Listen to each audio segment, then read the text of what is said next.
Olá, sejam bem-vindos. Mais uma aula trator para não sobrar pedra sobre pedra. Hoje, o tema da aula 32 é previsão expressa de dispensa de fiança pelo delegado de polícia. Esse tema, com certeza, será o mais importante de 2025. Ainda que surjam outros, será um dos mais importantes, porque é uma novidade. Acabou de sair do forno. Tá quentinho esse tema. Saiu agora no começo de 2025 essa novidade. Pega o papel, pega a caneta sem preguiça para você anotar, porque vai cair na sua prova. Bom, para quem não me conhece ainda, vou me apresentar. O meu nome é Tiago Garcia, mais conhecido como Tratorzão. Olha a minha foto aqui, lá no Superior Tribunal de Justiça, onde eu lancei um dos meus livros recentes. Já estou caminhando aí para quase 20 livros escritos. Olha que chique. Bom, eu sou delegado de polícia, professor, escritor e palestrante. Também sou psicanalista e tenho pós em neuropsicologia. Eu fui estudar a fundo a mente humana para levar para você o melhor sobre formas de aprendizado, sobre controle emocional, entre outros elementos essenciais para quem quer ser aprovado. Já estou caminhando para 20 livros escritos, como eu acabei de falar, sendo que um dos últimos foi lançado lá no STJ. Também recebi a medalha Heróis da Revolução de 32, uma das maiores honrarias concedidas aqui no estado de São Paulo. Além disso, na minha época de concurseiro, eu consegui 3 feitos raríssimos. Nunca vi ninguém conseguir isso. Eu fui aprovado para delegado de polícia na primeira tentativa aos 24 anos e, além disso, ainda fiquei entre os primeiros colocados no final. 3 raridades. Já estou há 14 anos, há mais de uma década, treinando concurseiros com inúmeros alunos da mentoria aprovados para delegado de polícia. Olha que interessante. Depois vocês vão acessar o site, eu vou passar o site para vocês se inspirarem em relação aos exemplos da mentoria. Professor, como que funcionam as aulas semanais? Todo sábado eu estou aqui 11 da manhã. Se você perder 11 da manhã, depois você pode assistir a gravação. Ela fica disponível durante alguns dias, depois ela sai do ar. Então, todo sábado, sagradamente, eu estou aqui para trazer aulas de milhões que vocês não encontram nesses lugares que tem por aí. Aqui são aulas incomparáveis, que vão preparar você com lei seca, doutrina, jurisprudência, para a prova objetiva, para a prova escrita, para a prova oral. São aulas de milhões. Só perde quem é muito bobo, tá? Como que eu faço para participar das aulas, professor? É só você permanecer na minha comunidade do WhatsApp. Para quem não me segue no Instagram ainda, segue lá Delta Thiago.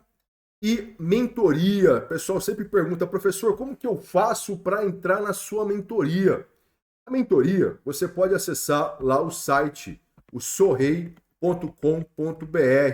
Dá uma acessada lá para você ver. Lá tem muitas coisas inspiradoras lá no site do Sorrei. Olha quantos alunos aprovados, tem muitos aprovados. Eu fico muito feliz. Não deu nem para colocar todos aqui, porque senão ia carregar o site e ia travar, porque são 14 anos gerando aprovações nos melhores concursos do Brasil. Então, acessa sorrei.com.br ou você pode também mandar um WhatsApp 011 91 089 9002. Assim você vai entrar na lista de espera, você vai passar por uma análise. Se você for aprovado para ter uma mentoria comigo, eu vou entrar em contato com você para a gente conversar, tá bom? Não dá para perder tempo. 2025 já começou. Tem que aproveitar agora, começo do ano, que é o momento do quê? De planos, de transformações. Tem que aproveitar o comecinho do ano, porque aí a gente pega de janeiro a dezembro, dá para pegar 12 meses certinho, dá para pegar o ano inteiro. Agora é o momento de executar, de renovar, de recomeçar, porque depois você entra no piloto automático e aí o seu sonho acaba morrendo. Porque hoje em dia, concurso virou uma coisa profissional. Se você não tem auxílio, se você não tem ajuda, se você não tem alguém para pegar na sua mão, para te guiar, você fica para trás, porque você se perde, você desanima.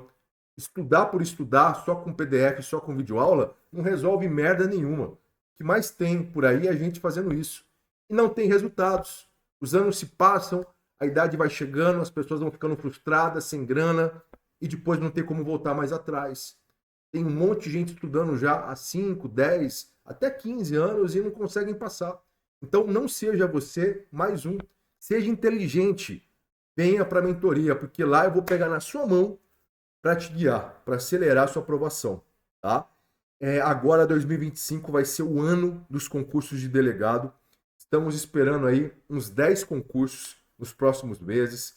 Polícia Federal, várias polícias estaduais. Então, para quem quer ser delegado, o ano é agora. Se começar o estudo agora, no começo do ano, dá para emplacar uma aprovação ainda em 2025. Tá bom? Então é isso. Recados dados. Vamos para a nossa aula. Tema da aula: previsão expressa de dispensa de fiança pelo delegado de polícia. Com certeza, esse tema será o mais importante, a maior novidade de 2025. Claro, pode aparecer uma outra novidade, alguma outra coisa importante, mas sem dúvida, essa previsão expressa de dispensa de fiança pelo delegado de polícia vai ser um dos temas mais quentes para delegado de polícia em 2025 e nos próximos anos, porque envolve uma polêmica. E essa norma, esse dispositivo que eu vou passar para vocês, acabou de sair agora no início de 2025. Tá quentinho, acabou de sair do forno e vai cair. Se você quer ser delegado de polícia, você tem que saber isso. Eu já fiz uma aula especial anteriormente sobre a dispensa de fiança pelo delegado de polícia. Estou fazendo novamente essa aula porque agora surgiu uma novidade e eu tenho que atualizar vocês. Eu já estou aqui fazendo essas aulas há mais de 8 meses. 8 meses. 8. Não conheço 8 meses sem parar. Constância.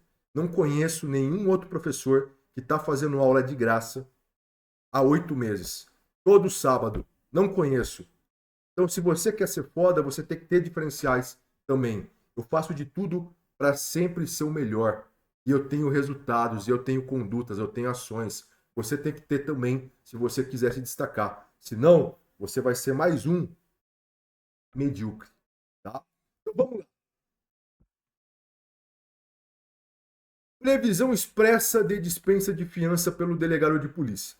Vamos começar aqui com essa questão da natureza da fiança, para a gente recordar. Qual que é a natureza da fiança? Vamos lembrar que até 2011, antes da reforma que o Código de Processo Penal passou, a fiança ela era considerada uma medida de contracautela que tinha como escopo restabelecer a liberdade do indivíduo que tinha sido preso em flagrante. Veio a reforma no Código de Processo Penal de 2011 e agora, atualmente, a fiança, além da natureza clássica dela, de contracautela, agora ela ostenta também a natureza de medida cautelar autônoma. Dito isso, para a gente refrescar a memória, vamos entrar nessa questão polêmica que envolve essa novidade. Qual questão polêmica, professor? Afinal de contas, o Delegado de polícia, afinal de contas, o delegado de polícia pode ou não dispensar a fiança? Essa é uma das questões mais polêmicas que nós temos em sede doutrinária, em sede jurisprudencial. Vou passar aqui para vocês, então, para a gente lembrar das correntes. Nós podemos resumir em duas correntes. Vou aumentar a letra aqui para ficar melhor. Pronto. Corrente favorável e corrente desfavorável. Vamos começar com a favorável. O que a corrente favorável fala, professor, sobre o delegado poder dispensar ou não a fiança?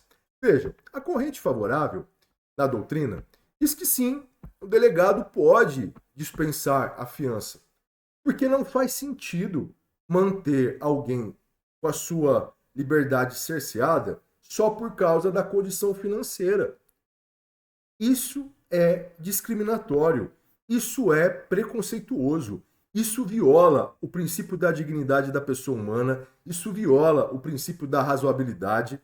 Enquanto pessoas que têm milhões e milhões de reais praticam crimes impunemente, como que eu posso manter o sujeito preso só porque ele não tem o dinheiro da fiança? Isso é um absurdo. Então a doutrina, principalmente com base na dignidade da pessoa humana, defende que sim, o delegado pode dispensar a fiança caso ele verifique que o indiciado não tem meios para pagar a fiança. Professor, me dá um exemplo de doutrina que defende isso. Eu vou te passar aqui o exemplo da minha doutrina.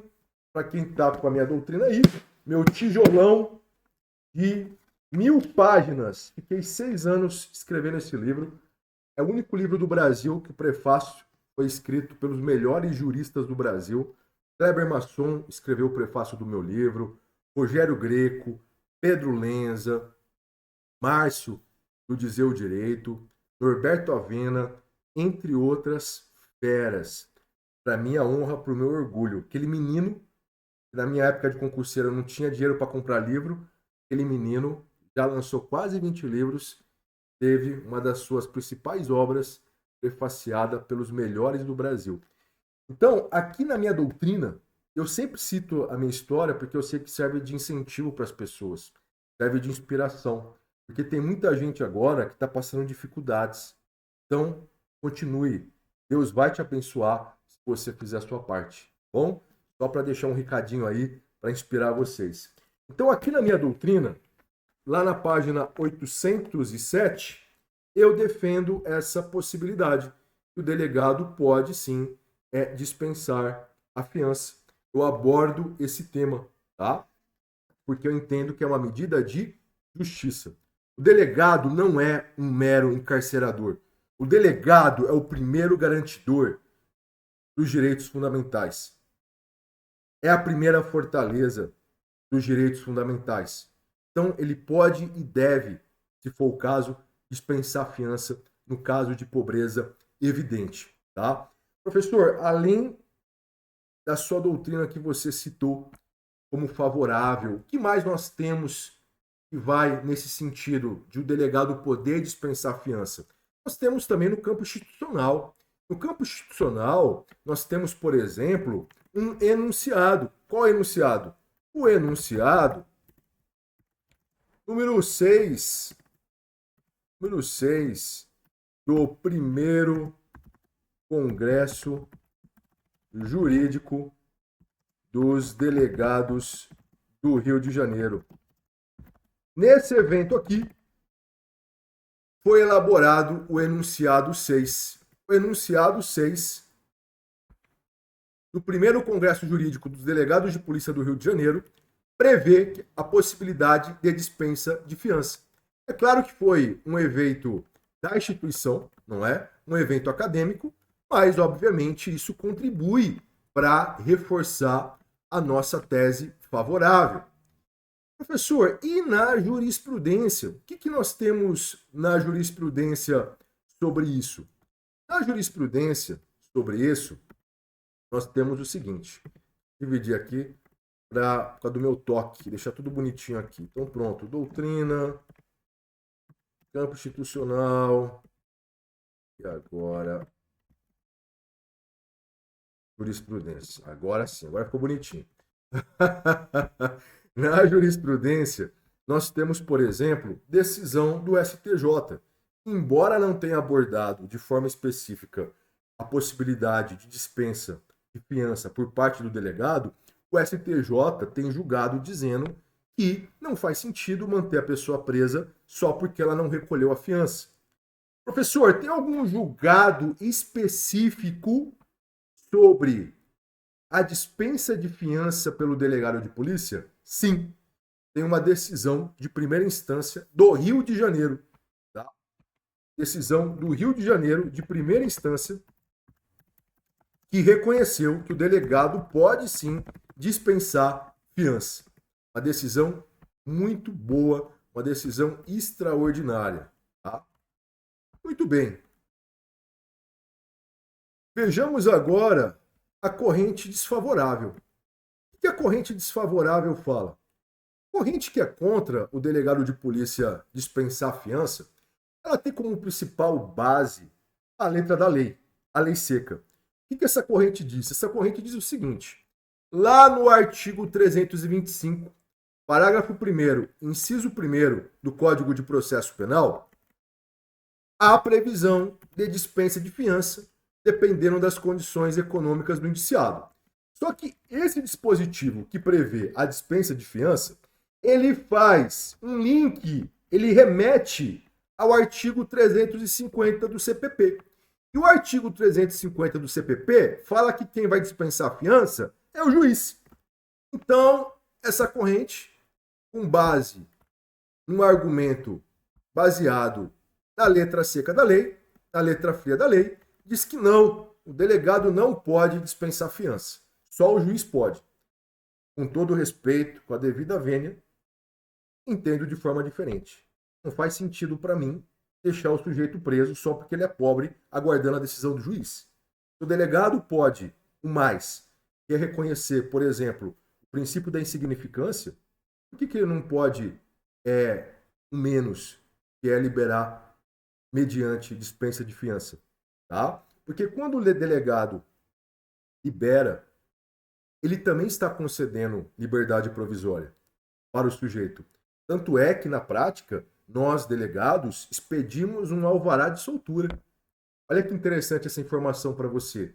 Você que fica só no mundo da teoria, que não tem conhecimento prático, olha como é importante ver essas aulas, porque eu te trago uma realidade prática que você não encontra nos livros. Provavelmente até hoje você achava que era só o juiz que expedia alvará de soltura. E na verdade não. Só o juiz e o delegado podem arbitrar fiança. Só o juiz e o delegado podem conceder liberdade provisória. Só o juiz e o delegado expedem alvará de soltura. Então, quando o indiciado paga a fiança, o delegado expede o alvará de soltura. Se ele não tem dinheiro para pagar a fiança, o delegado deve também expedir alvará de soltura. Tá? Na minha opinião, na minha visão. Muito bem.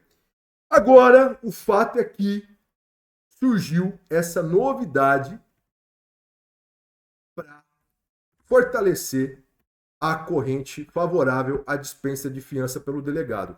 Qual novidade, professor? Olha só que novidade incrível.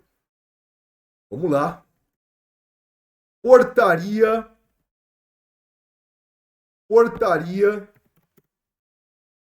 DGP número 1 de 6 de janeiro de 2025. Acabou de sair. Tá quentinha. Essa portaria, ela alterou a portaria DGP 26 de 2023, que foi a portaria que instituiu uma espécie de código de consolidação das normas de polícia judiciária. Para mim, é um verdadeiro código, essa portaria DGP 26 de 2023. Ela disciplina vários temas no âmbito da Polícia Civil de São Paulo. É uma iniciativa pioneira que merece aplausos e reconhecimento nacional, porque já virou e vai virar cada vez mais referência. Desconheço, nos outros cantos do Brasil, uma normativa tão completa como essa. Portaria DGP 26 de 2023. 2023, tá? Então vejam que a portaria DGP-1 de 6 de janeiro de 2025 alterou a DGP 26 de 2023. Leiam essa portaria, é de leitura obrigatória, tá? Tanto a DGP 26 como a DGP 1. Olha que interessante, a portaria DGP 1, que alterou a 26, ela trouxe essa novidade aqui. Vou ler para vocês, vamos ler juntos. Artigo 187-A da portaria DGP 26 de 2023, que foi acrescentado pela portaria DGP 1. Então vamos lá. Artigo 187-A. Em razão da regra de aplicação analógica autorizada pelo artigo 3º do Código de Processo Penal e por força dos direitos e garantias fundamentais previstos no artigo 5º, não é defeso a autoridade policial, desde que o faça de modo excepcional e fundamentado, dispensar a fiança e conceder liberdade provisória vinculada ao indiciado, considerado economicamente hipossuficiente. Assim entendido como aquele que, diante de manifesto estado de incapacidade financeira, não possa, segundo a avaliação objetiva da autoridade policial, dispor do recurso de contracautela à prisão em flagrante, sem se privar do sustento básico próprio ou familiar. Então, esse dispositivo prevê expressamente que o delegado de polícia pode conceder liberdade provisória sem fiança, no caso de indiciado que não tem condição econômica suficiente para pagar a fiança. Olha que interessante. O parágrafo 1º vem e fala o seguinte: para os fins previstos no caput, a hipossuficiência econômica deverá ser devidamente demonstrada na forma do artigo 32, parágrafo 2º do Código de Processo Penal, cujo atestado, ainda que eletrônico, será juntado aos autos. Para quem não sabe, aqui em São Paulo a gente já tem um inquérito policial eletrônico, tá? Então a comunicação entre a polícia e o judiciário é tudo via sistema, não tem mais o flagrante de papel. Antigamente, logo que eu entrei, o flagrante era de papel, tinha que montar o kit, levar até o fórum, hoje não. Nós temos ainda o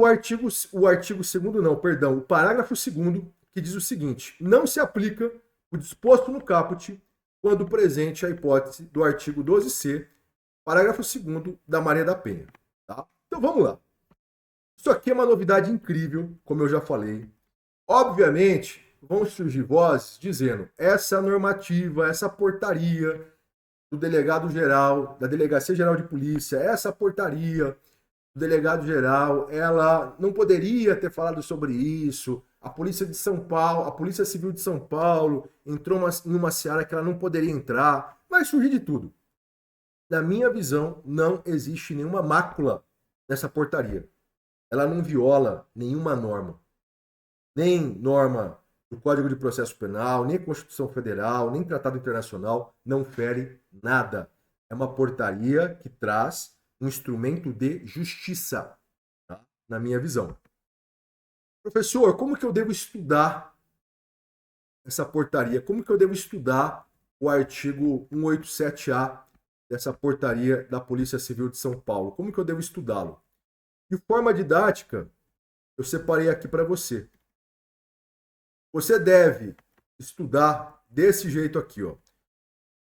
É a melhor forma para você ter um estudo didático e de fácil assimilação. Comece pelos fundamentos, tá? Monta o seu material, comece pelos fundamentos. Quais são os fundamentos invocados na portaria? São fundamentos de duas ordens. Uma da Constituição Federal e a outra ordem do Código de Processo Penal. Então, no seu material, separa assim: fundamentos, Constituição Federal, artigo 5º. Esses incisos falam sobre o princípio da presunção de inocência e fala também, nesse outro dispositivo aqui da Constituição, que ninguém será mantido na prisão quando a lei permitir liberdade provisória com ou sem fiança. E no Código de Processo Penal, lá no artigo 3º, você vai ver o quê? Você vai lembrar da aplicação analógica. O artigo 3º do CPP autoriza de forma expressa a aplicação analógica. Tá? Trabalhou esses dois fundamentos no seu material? Professor, trabalhei. Depois você vai entrar nos requisitos. Você pode dividir os requisitos assim. Olha como fica mais fácil de você guardar. Fica mais fácil de você memorizar. Porque agora aqui você tem esses requisitos elencados. Esses requisitos aqui estão mais claros. Então lembra dos requisitos. Excepcionalidade. Tem que ser uma situação realmente especial. Fundamentação. Requisitos para que o delegado dispense a fiança, segundo a normativa que a gente viu.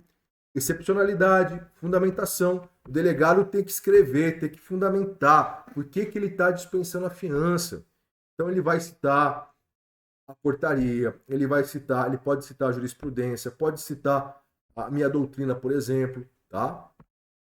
Hipossuficiência econômica é outro requisito para que o delegado dispense a fiança. E o conceito de hipossuficiência está descrito na própria portaria, que é o quê? De novo, o sujeito que não pode pagar a fiança sem se privar do sustento básico próprio ou familiar. Tá? Então, a própria portaria traz conceito aí de hipossuficiência econômica. E também deve haver demonstração dessa hipossuficiência econômica. E como que a portaria fala que tem que ser essa demonstração? De acordo com o artigo 32, parágrafo 2º do Código de Processo Penal. Do Código de Processo Penal. Tá? Professor, eu não lembro o que diz esse artigo. Vamos lá, eu vou ler aqui para você. Olha que interessante. O artigo 32 fala dos crimes de ação penal privada. E aí diz que o juiz, a requerimento da parte que comprovar sua pobreza, nomeará advogado para promover a ação penal. Parágrafo 1º, considerar-se-á pobre a pessoa que não puder prover as despesas do processo, sem privar-se dos recursos indispensáveis ao próprio sustento ou da família. Então veja que a portaria, ela não inova. Ela traz um conceito que consta no próprio Código de Processo Penal. E olha que interessante aqui, ó, 32, parágrafo 2º. Será prova suficiente de pobreza o atestado da autoridade policial em cuja circunscrição residir o ofendido. Olha que interessante. Tenho certeza que a maioria de vocês não tinha lido ainda esse dispositivo. Então, olha uma outra função do delegado aqui, uma outra atribuição, né? Atestar a pobreza, ó, em cuja circunscrição residir o ofendido. Então, não pode ser qualquer autoridade policial, não é? Então, veja que o próprio delegado vai fazer um documento atestando a condição de hipossuficiência do sujeito para a dispensa da fiança. Ele tem que juntar esse documento nos autos, ainda que de forma eletrônica, tá? Muito bem.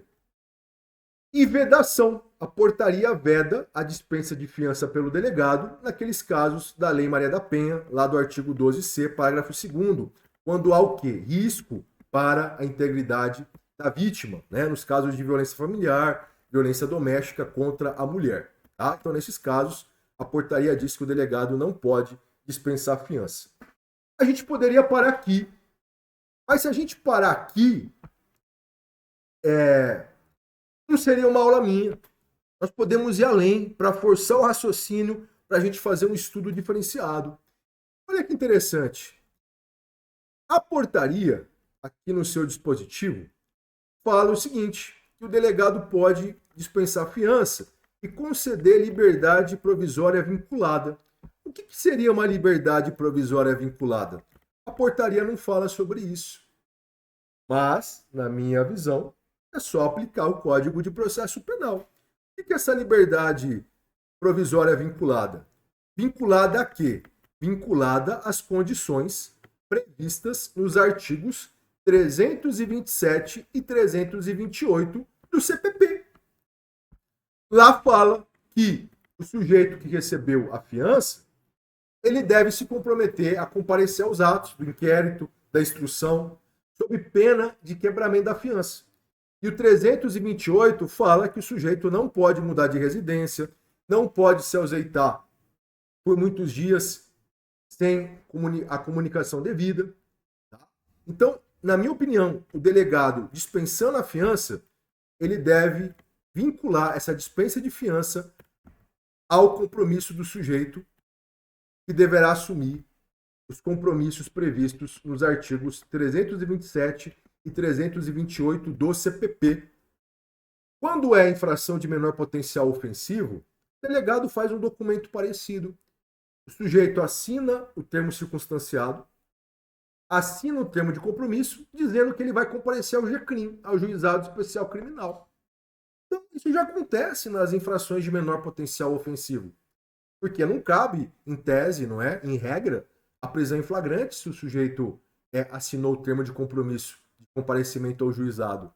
Então veja que isso é uma forma de vincular o sujeito ao juizado.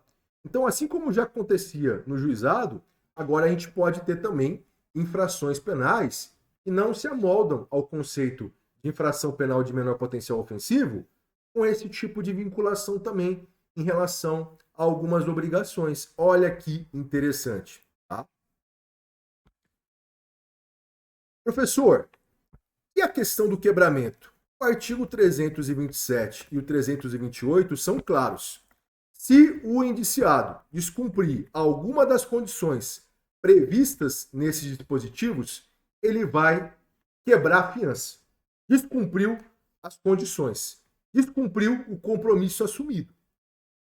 E além dessas hipóteses aqui, do 327 e do 328, nós temos também outras hipóteses legais de quebramento da fiança, que estão lá no artigo 341 do CPP, que você depois vai dar uma olhada. Por exemplo, o sujeito recebeu fiança e voltou a praticar uma infração penal dolosa, uma outra possibilidade para reconhecimento da quebra da fiança.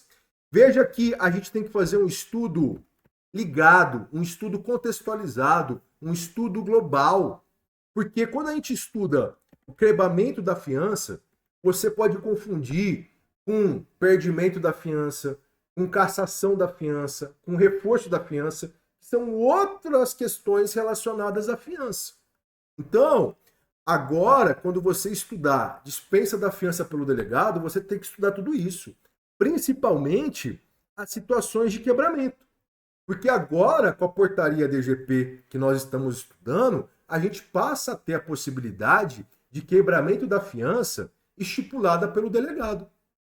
Porque antigamente, para quem seguia o raciocínio que só o juiz podia dispensar a fiança, a gente só poderia ter uma fiança quebrada fixada pelo juiz. Agora não. Agora a gente pode ter uma fiança quebrada também, fixada pelo delegado. Professor, e quais são as consequências do quebramento da fiança? Vamos lá. Você tem como consequência a perda da metade do valor da fiança. Consequência financeira. Outra consequência que a lei prevê. A lei prevê também que o juiz pode decretar outras medidas cautelares, como, por exemplo, a prisão preventiva, se for cabível, tá? Dependendo da situação.